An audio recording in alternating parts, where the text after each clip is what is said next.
सुप्रभात बच्चों, कैसे हैं आप सब। मैं आशा करती हूँ कि आप सभी अच्छे होंगे और अपने घर पर होंगे। मैं कृपाली पीजीटी हिंदी विषय से स्प्रिंगडेल सीनियर सेकेंडरी स्कूल में आप सभी का स्वागत करती हूँ। आज हम पढ़ेंगे कक्षा सेकंड की पाठ संख्या 7, जिसका नाम है ईशान का बस्ता। तो आप भी अपनी पाठ्य पुस्तक का पेज नंबर निकाल लीजिए 49 और पाठ का नाम है ईशान का बस्ता। तो शुरू करते हैं हमारा ये पाठ। ईशान पाठशाला से घर लौटा। ईशान का कमरा बता रहे हैं, स्थान है, और वो अपने पाठशाला से घर लौटा है। ईशान की तरह हमेशा की तरह इस बार भी उसने अपना बस्ता लापरवाही से मेज पर पटक दिया। बस्ते की चीज़ें बाहर गिर पड़ी। उसने अपना बैग उठाया और कमरे से बाहर जाने लगा। तभी उसे किसी ने कहारने की धीमी आवाज़ सुनाई दी। कहारने यानी बोलने की धीमी आवाज़ सुनाई दी। अभी ईशान के कमरे का दृश्य है कि ईशान जो है वो स्कूल से आने के बाद यानी विद्यालय से जब वो घर लौटता है तो वो किस प्रकार से उसकी हरकतें बताई गई है कि वो बैग अपना ठिकाने पर नहीं रखता है, बैग को आते फेंक देता है। तो इसी प्रकार से सब बताया गया है। लेकिन आपको ऐसा कार्य नहीं करना है। आपको अपने व्यवहार को अच्छा रखना है। विद्यालय से घर जाते ही अपना बैग जिस जगह पर पड़ा होता है उसी जगह पर आपको रखना है। ईशान, कमरे में तो कोई नहीं था। फिर ये कौन बोला? कौन बोल रहा है अब? ये ईशान कमरे के दरवाजे पर रुक गया। पर्दे के पीछे खड़ा होकर सुनने की कोशिश करने लगा। ईशान पर्दे के पीछे खड़ा हो जाता है अपने कमरे में और सुनने की कोशिश करता है कि ये आवाज़ किसकी थी। ईशान, अरे यह तो मेरे बस्ते की आवाज़ है। कौन बोल रहा है? ईशान का बस्ता बोल रहा है। बस्ता क्या बोल रहा है?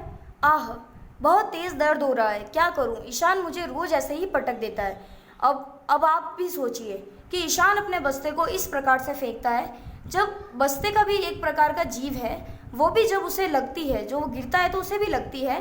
तो जब बस्ता बोल रहा है आह, यानी कि उसके दर्द की आवाज़ सुनाई दे रही है कि क्या करूं, ईशान मुझे रोज़ ऐसे ही पटक देता है। अब आप अपने ऊपर लेके देखिए। एक उदाहरण देती हूँ कि जब आपको कोई गिरा देता है, आपको कोई धक्का मार देता है, या फिर आपको जिस जगह पे बैठना होता है वहाँ धक्का मार के बैठाता है, तो आपके शरीर के किसी भी पार्ट पे लगती है या नहीं लगती है? लगती है ना। तो ऐसे ही उस बैग को भी बहुत दर्द हो रहा है, क्योंकि ईशान उसे रोज़ फेंक देता है, उसे अपनी सही जगह पर कभी नहीं रखता। तभी पेंसिल बस्ते से निकलकर फुदकती हुई आगे आती है।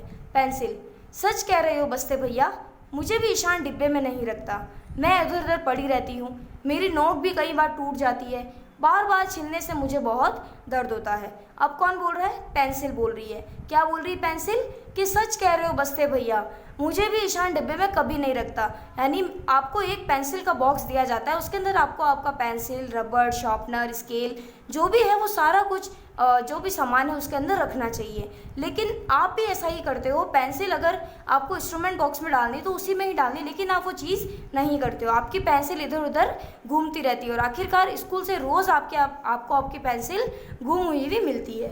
इसलिए जब पेंसिल के लिए आपको आपकी बॉक्स दे रखी है तो आपको आपकी पेंसिल उसी में रखनी चाहिए। फिर इतने में रबड़ भी बोलता है कि बस्ते के कोने में से झांकते हुए, अरे मेरा हाल तो देखो, मुझे तो ईशान बहुत ज़ोर से रगड़ता है, कितनी काली हो गई हूँ मैं। रबड़ क्या बोलता है कि मैं कितना काला हो गया हूँ। पेंसिल, तुम्हारी बात कर रही हो कि तुम्हें छिलने से बहुत दर्द होता है। रबड़ तो मुझे इतना घिसता है, ये जो ईशान है वो मुझे इतना घिसता है, इतना रगड़ता है कि मैं काली हो गई हूँ। मेज पर रखी कॉपियों में से एक खिसक कर आगे आ गई। कॉपी, हाँ बहन, हमारा भी यही हाल है। हमारे सफ़ेद पृष्ठों पर भी ईशान अक्षर ठीक से नहीं बनाता, रबड़ से बार बार मिटाता है।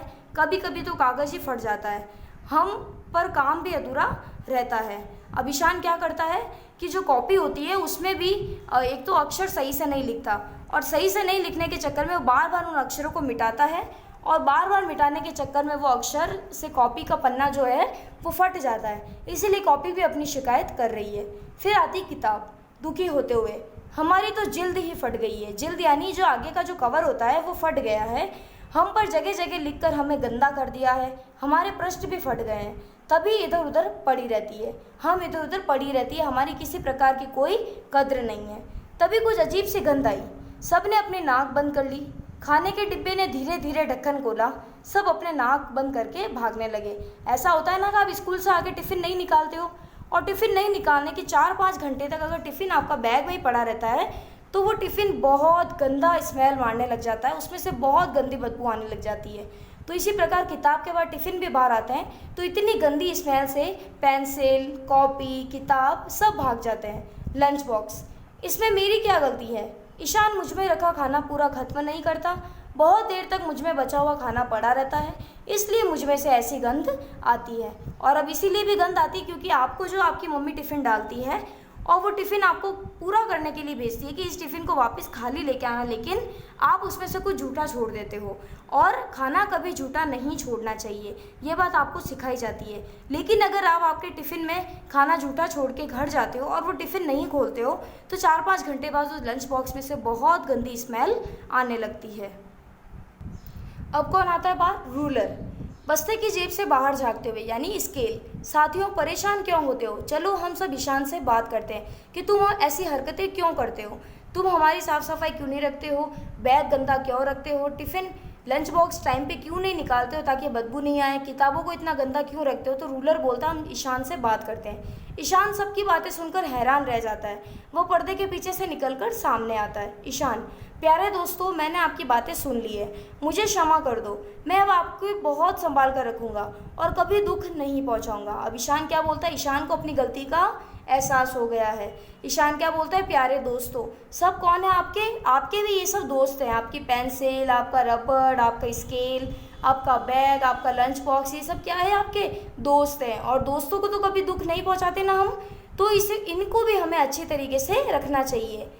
तो इस प्रकार ईशान ने बस्ता उठाकर झाड़ा, पेंसिल, रबड़, रूलर को डिब्बे में रखा, कॉपी किताबों पर नई जिल्द चढ़ाई यानी नए कवर चढ़ाए, खाने के डिब्बे को भी साफ किया।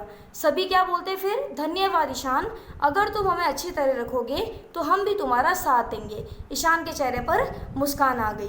तो ये था ईशान का बस्ता। ईशान का बस्ता बहुत गंदा हो रखा था क्योंकि ईशान अपने बस्ते को बिल्कुल अच्छा नहीं रखता था। पेंसिल कहीं पड़ी रहती थी, रबड़ पूरा काला, टिफ़िन बॉक्स अच्छा नहीं था, इसीलिए उन बैग में जो सामान पड़े थे उन सबको गुस्सा आता है, तो वो सब एक दूसरे को कहने लगते हैं कि ईशान हमें ऐसे रखता है। तो इन सब की बातों को कौन सुन लेता है? ईशान सुन लेता है। फिर ईशान इन सब के सामने आकर बोलता है, माफ़ी मांगता है कि मैं अब से तुम सभी को बहुत अच्छा रखूँगा। धन्यवाद।